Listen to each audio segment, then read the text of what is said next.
Abra sua Bíblia em Mateus, no capítulo 28. Nós vamos ler do verso 18 até o verso 20. Mateus 28, 18 a 20. Jesus, aproximando-se, falou-lhes dizendo: toda autoridade me foi dada, no céu e na terra. Ide, portanto, fazei discípulos de todas as nações, batizando-os em nome do Pai, e do Filho, e do Espírito Santo, ensinando-os a guardar todas as coisas que vos tenho ordenado. E eis que estou convosco todos os dias, até a consumação do século. Vamos orar. Senhor Deus, recebe a nossa profunda gratidão pelo musical este ano.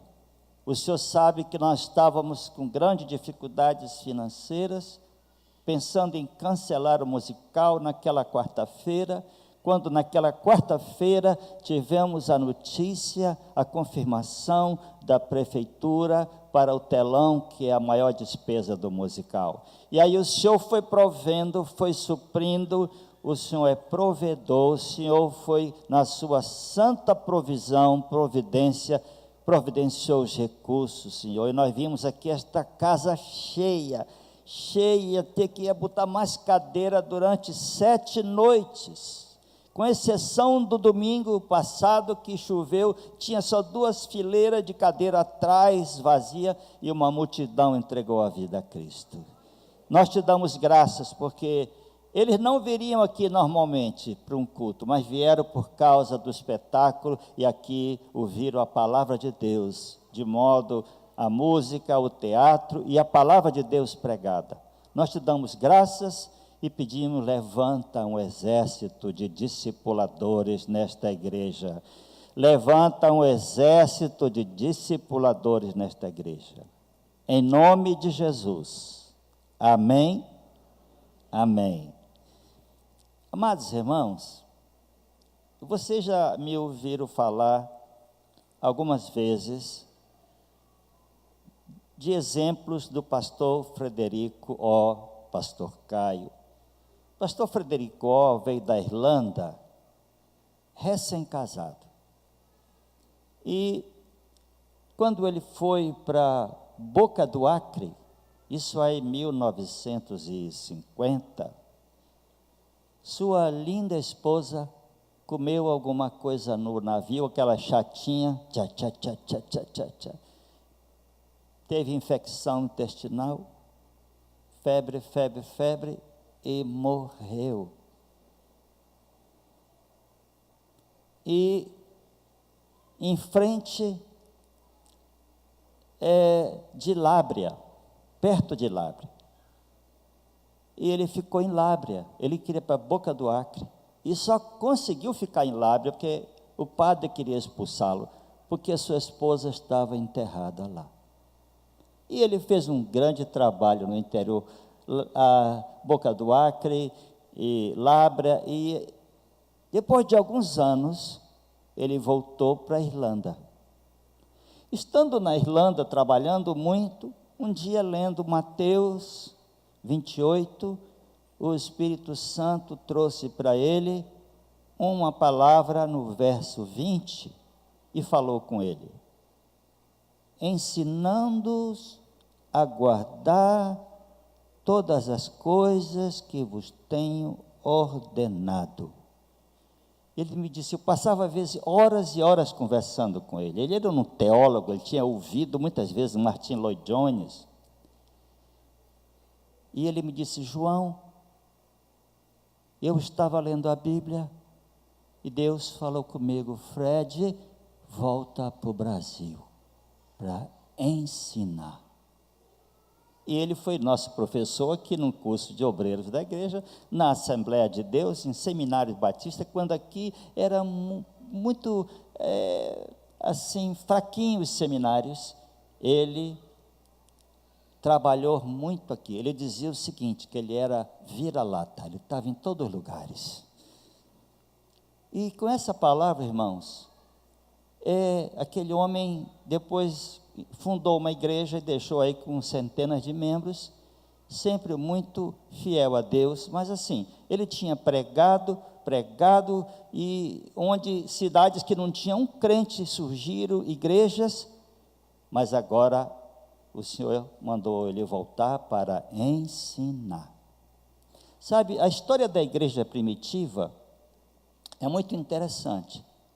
Nos 3 primeiros séculos, a igreja primitiva funcionava nas casas, poucos templos, e havia um forte discipulado, porque a convivência era intensa. Nós estudamos aqui em fevereiro, lá no livro de Atos, que diariamente eles estavam partindo o pão, que é a ceia, de casa em casa, e tomando as suas refeições com alegria e singeleza de coração. Enquanto isso, o Senhor acrescentava os que iam sendo salvos. Lá em Atos capítulo 2, a igreja, por 300 anos, a igreja viveu, se espalhou no mundo debaixo de perseguição de Nero, de Domiciano e de Trajano, e de tantos imperadores romanos. A perseguição dos judeus e do Império Romano foi muito sangue.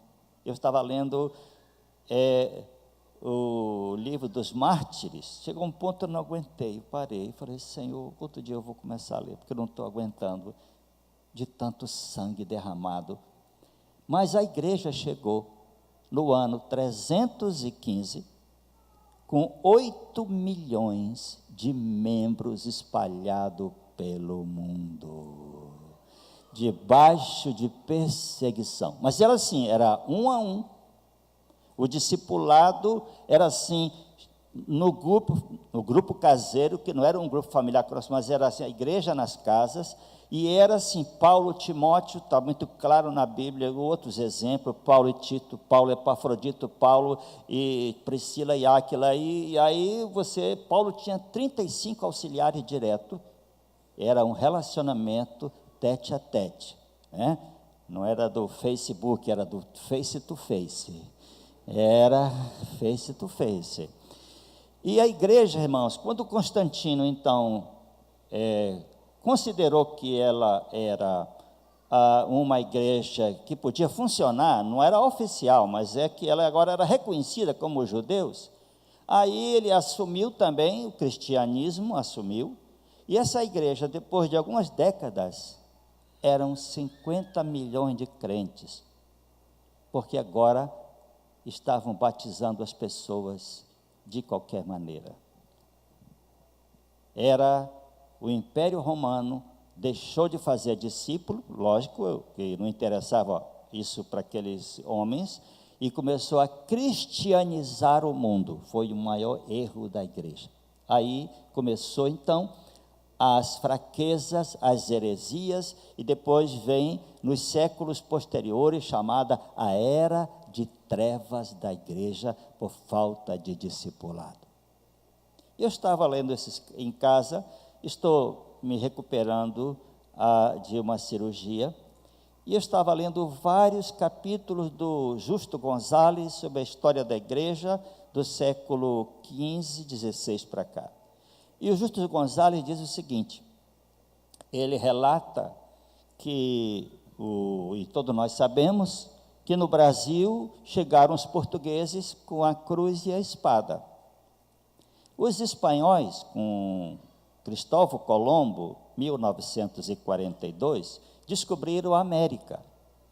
Na verdade, Cristóvão Colombo, que era um genovês, ele estava pensando em ir para as Índias, porque já que a terra era redonda, naquela época já se tinha essa ideia, então ele queria chegar nas Índias, não dando a volta pela ponta da África, que era uma viagem de 6 meses, ele queria fazer uma viagem ao contrário, para dar a volta na terra e chegar assim, um cara meio doido.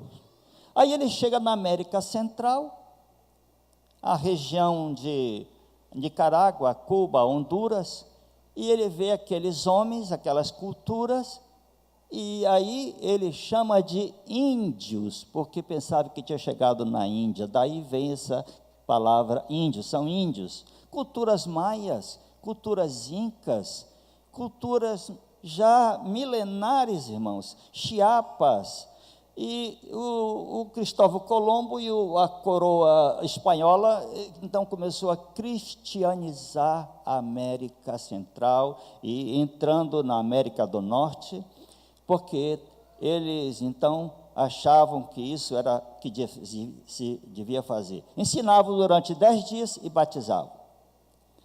Sabe, isso está a fraqueza do cristianismo que está espalhado pela América do Sul e também pela África. Se fala hoje de 2 bilhões e 2, bilhões de cristãos no mundo. Mas que tipo de cristão? Que tipo de cristão? Não podemos nos enganar com essas estatísticas. Eu vou contar só aqui uma ilustração, antes de entrar no principal. Paul Yong-Cho estava crescendo muito sua igreja na Coreia. Crescendo, ele organizou os grupos familiares e ele chamou os presbíteros disseram, pastor, nós estamos muito ocupados. Já tinha 2.000 pessoas na igreja, aí chamou o diácono, nós estamos muito ocupados. Ali chamou as mulheres, organizou 20 grupos e começaram então as mulheres a reunir e os grupos nas casas. Mas alguém participou de um grupo, foi lá falar com o pastor Paul Yong-Cho. Pastor, o senhor precisa ensinar essas mulheres. Por quê? Eu fui lá num grupo, pastor, e perguntaram da líder do grupo, o que é a questão da trindade? E a mulher respondeu, pastor, que Deus tem 3 cabeças. Ele disse, meu Deus. Aí ele chamou as mulheres, ensinou a palavra para elas, depois as liberou para que pudesse fazer os grupos familiares. Mas, irmãos, nós temos aqui em Mateus 28, Jesus dizendo, toda a autoridade me foi dada no céu e na terra. Ele disse, ide, portanto, fazei discípulos. Indo é um gerúndio, indo, ide é indo, onde você for. E fazei é imperativo. Jesus é o Senhor do céu, da terra, recebeu toda a autoridade. A pergunta é, o Senhor Jesus é o Senhor da sua vida? É o Senhor da sua vida? Você é um discípulo de Cristo? Em Lucas 14, 25 a 33, Jesus contou uma parábola. Diz a Bíblia que multidões o estavam acompanhando. E ele se voltou para aquelas multidões e disse, ninguém pode vir a mim, ninguém pode me seguir, se não negar, se não aborrecer seu pai, sua mãe, sua irmã e até a sua própria vida. Aborrecer ali não é irritar, é amar menos a família do que a Deus. Ele disse, não pode ser meu discípulo. Aí ele disse, qual o homem que não se assenta para construir uma torre e vai calcular os custos para não acontecer de começar a construir e ficar pela metade e outros zombem dele? Ele estava falando do custo de seguir a Cristo, o custo do discipulado. O evangelho tem cruz. Ele disse, cada um tome a sua cruz e me siga. Depois ele disse, qual o homem, um rei, que vai lutar contra outro rei? Ele tem 10.000 soldados, o outro tem 20.000 soldados, se ele não para e manda uma embaixada pedindo condições de paz, porque ele está em grande desvantagem. Jesus disse, assim, todo aquele que não renuncia a tudo quanto tem, não pode ser meu discípulo. Jesus não está dizendo que você tem que doar teus bens para a igreja, não, é questão do coração. E aí, irmãos, nós temos, então, uma pergunta, o que é um discípulo de Cristo. E eu queria colocar umas transparências, olha só, uns slides do tempo da retroprojetor. Slide. E queria que você me acompanhasse aqui nesse slide, tá bom? Então, o que é um discípulo de Cristo? Pode colocar aí. Alguém que se submete à sua vontade, à vontade do Senhor. O senhorio de Cristo é isso, é eu renunciar meus desejos pessoais e dizer: Senhor, qual é a tua vontade para a minha vida? Isso é um discípulo, é um seguidor, alguém que está disposto a aprender as lições do seu mestre. Segundo lugar, compartilha o evangelho de Cristo. Um discípulo tem entusiasmo, ele aproveita as oportunidades e ele compartilha o evangelho de Cristo. Ele não pode ver pessoas perdidas, que ele não se anime a dar uma palavra, muitas vezes dá uma Bíblia, um Novo Testamento. Ele tem prazer e sente esse peso no coração de compartilhar o evangelho de Cristo. Em terceiro lugar, se esforça por viver em santidade. Não quer dizer que um discípulo é perfeito. Irmãos, todos nós vivemos em lutas, mas o discípulo de Cristo, ele se esforça por viver em santidade. E como Jesus disse lá em Mateus 5, nas bem-aventuranças, bem-aventurados os que choram, os humildes, os que choram, muitas vezes choram pelos seus pecados, o pecado da sua família. Em quarto lugar, alguém mais disposto a servir do que ser servido. Um discípulo, ele pensa em como servir ao Senhor, mais do que ser servido. Francisco de Assis, que foi um crente profundo, deixou tudo, a oração dele, isso aqui é um resumo, né? Mais perdoado que ser perdoado. Então essa pessoa, ele é um discípulo, ele está pensando em servir aos outros, muito menos de ser servido pelos outros. E em quinto lugar, aqueles que, confiando em sua liderança, se submetem no Senhor. Ou seja, um discípulo, alguém que participa de uma igreja, que confia na sua liderança, se submete a essa liderança no Senhor. Olha, irmãos, não é se submeter a homens. Isso é o que Paulo diz para as mulheres, quando diz que deve ser submissa a seu marido, no Senhor. O marido deve amar a mulher, se entregar por ela, e ela se submete a seu marido no Senhor, por causa do Senhor, porque Deus fez o marido cabeça da igreja. Assim, aqueles que, confiando em sua liderança, se submetem no Senhor. Então, quando te chama aqui para fazer discípulo, o grupo familiar, você diz: minha liderança, eu confio nele. Porque se você não confia na liderança, você até deveria procurar outra igreja, porque não tem sentido, não é verdade? Aí, em sexto lugar, aquele que faz discípulo. Diga comigo: aquele que faz outros discípulos. De novo, aquele que faz outros discípulos. Um discípulo de Cristo, antes de ele fazer outros discípulos, ele tem que ser discípulo. Não quer dizer que essa pessoa tem que ter 10 anos de fé. Não. Tem que ser que ele tenha compromisso com o Senhor. E acho que é sétimo, pode soltar aí, leia comigo: aqueles que, mesmo humilhados e perseguidos, prosseguem com Cristo.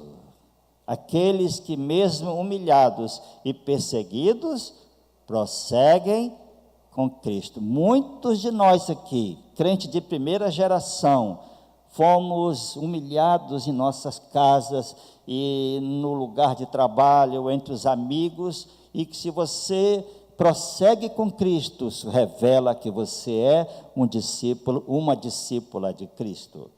E oitavo lugar, alguém que erradicou a mentira e a arrogância da sua vida. Leia comigo. Alguém que erradicou a mentira e a arrogância de sua vida. Gente, um discípulo de Cristo não mente. Tem crente que até chama palavrão, mas um discípulo de Cristo não. Crente que vai para as baladas, um discípulo de Cristo não. Isso é crente sem muito compromisso. O Eduardo Cunha andava pregando em algumas igrejas, Assembleia de Deus, que Madureira. Um homem que deve estar lá com 80 anos de prisão, de tantos crimes que ele cometeu, mas reclamava que era evangélico. E mais um ponto, acho que é o 9, pode soltar: aqueles que amam e servem as suas famílias e aos de fora. O apóstolo Paulo diz em 1 Timóteo 5:8, que aqueles que não cuidam dos seus têm negado a fé e são piores do que o descrente. Então ele cuida da sua família, ele cuida da sua esposa, ela cuida do seu marido, cuida dos seus filhos, dos seus pais, porque isso é o mínimo que um discípulo de Cristo deve fazer. E até quando começa a querer levantar a voz, ele diz: não, eu sou um discípulo de Cristo, eu não vou maltratar a minha mulher. Há uma grande diferença de estar debaixo do senhorio de Cristo.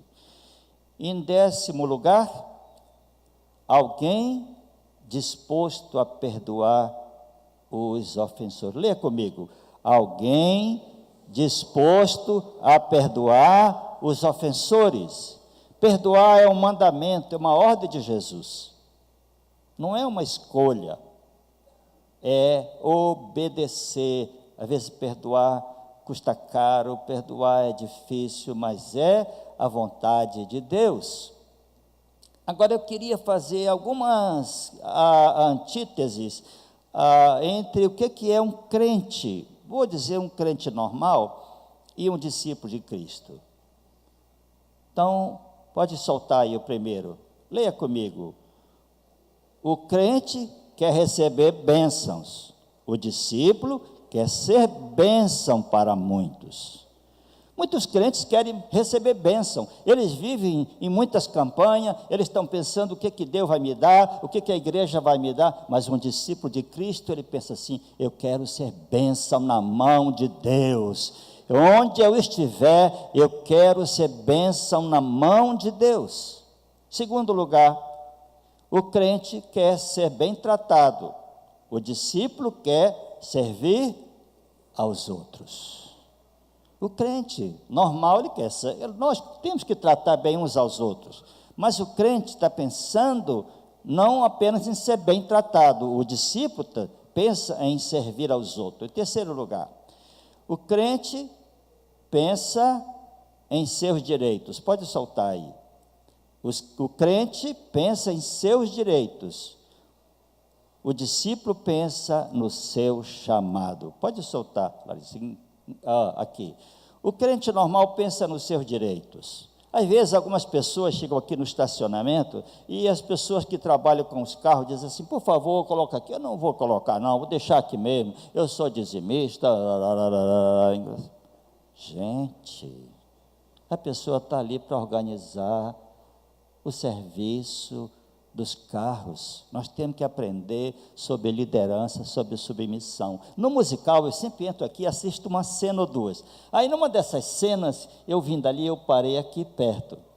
Aí, uma moça, está nova na igreja, ela disse: pastor, o pessoal da brigada de segurança disse que não quer ninguém aqui. Eu falei: tá bom, minha filha. Eu me submeti àquela irmã.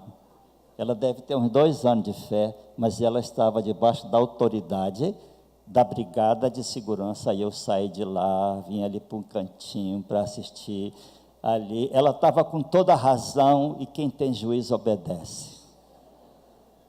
Eu podia dizer, você não me conhece, não? Não sabe que eu sou grande, JJ?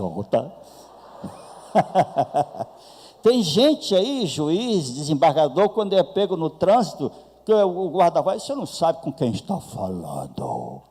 A autoridade ali é o guarda, não é o desembargador. Mas ele não entendeu isso. Isso é um discípulo de Cristo. Eu olhei para a irmã, eu confesso que não gostei na hora, falei, mas ela tem razão. E eu entro no ônibus, quem lidera o ônibus é o motorista e o cobrador. Nós temos que entender, um discípulo de Cristo se submete à autoridade dos outros. O crente, pode soltar aí, o crente não tem muito compromisso financeiro com a sua igreja. O discípulo é fiel e generoso. Olha, irmãos, isso a gente sabe na estatística da igreja. Apenas 20%, 21%, chega perto de 30% os que são fiéis nos seus dízimos. O restante dá um mês, não dá outro, dá 2 meses, dá. Isso não é um discípulo de Cristo. Não tem compromisso com o sustento da obra missionária da sua igreja. E, irmãos, isso é sério. Porque questão de dízimo não é questão de dinheiro, é questão do coração. Jesus disse, onde está o teu tesouro? Está aí o teu coração.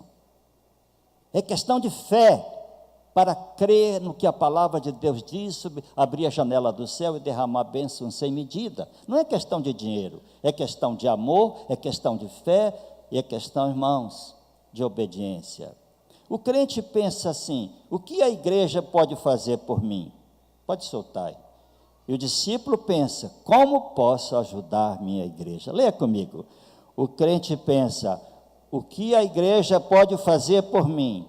O discípulo pensa, como posso ajudar a minha igreja?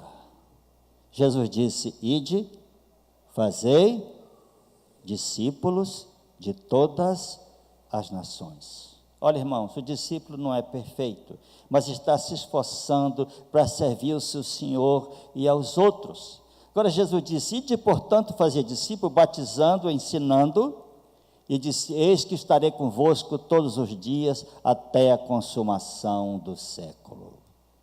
Eu estou olhando aqui, irmãos, aqui estão os discipuladores, e nos próximos domingos, porque normalmente hoje tem quase só metade da igreja que vem no domingo à noite. Eu queria terminar orando, pedindo que você pensasse no que tipo de compromisso que você tem com Deus. Dizem aí algumas pessoas que a última coisa que se converte no crente é o bolso. Para algumas é o pé, o bichinho tem pé pesado, que não é brincadeira. Mas que o Senhor te fale, tenha te falado nessas pequenas observações que eu fiz aqui. E olha, irmão, Jesus disse, toda a autoridade me foi dada. Então ele não deu uma sugestão, ele deu uma ordem. Fazer discípulo não é uma sugestão de Jesus, é uma ordem de Jesus.